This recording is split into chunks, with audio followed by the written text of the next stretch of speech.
بسم اللہ الرحمن الرحیم۔ ہم سے عبداللہ بن عبد الوہاب نے بیان کیا، ان سے حماد نے ایوب کے واسطے سے نقل کیا، وہ محمد سے اور وہ ابن ابی بکرہ سے روایت کرتے ہیں کہ ایک مرتبہ ابی بکرہ رضی اللہ تعالی عنہ نے رسول اللہ صلی اللہ علیہ وسلم کا ذکر کیا کہ آپ صلی اللہ علیہ وسلم نے یوں فرمایا، تمہارا خون اور تمہارا مال۔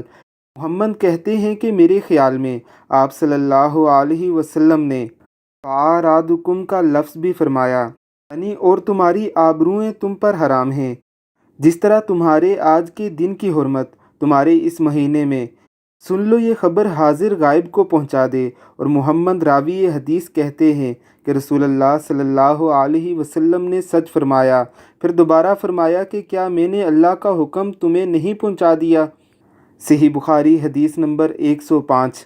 یعنی رسول اللہ صلی اللہ علیہ وسلم نے مال اور خون کو حرام ایسے قرار فرمایا، اور حدیث رسول بیان کرنے والے محمد فرماتے ہیں کہ آبرو کے بارے میں بھی فرمایا کہ یہ چیزیں تم پر ایسے حرام فرما دی ہیں جیسے آج کے دن کی حرمت اس مہینے میں ہے۔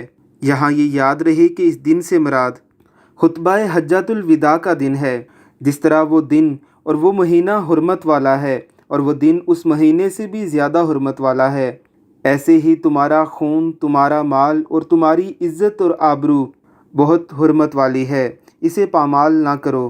پھر پیارے نبی حضرت محمد مصطفیٰ صلی اللہ علیہ وسلم نے لوگوں سے فرمایا کہ کیا میں نے تمہیں پہنچا دیا؟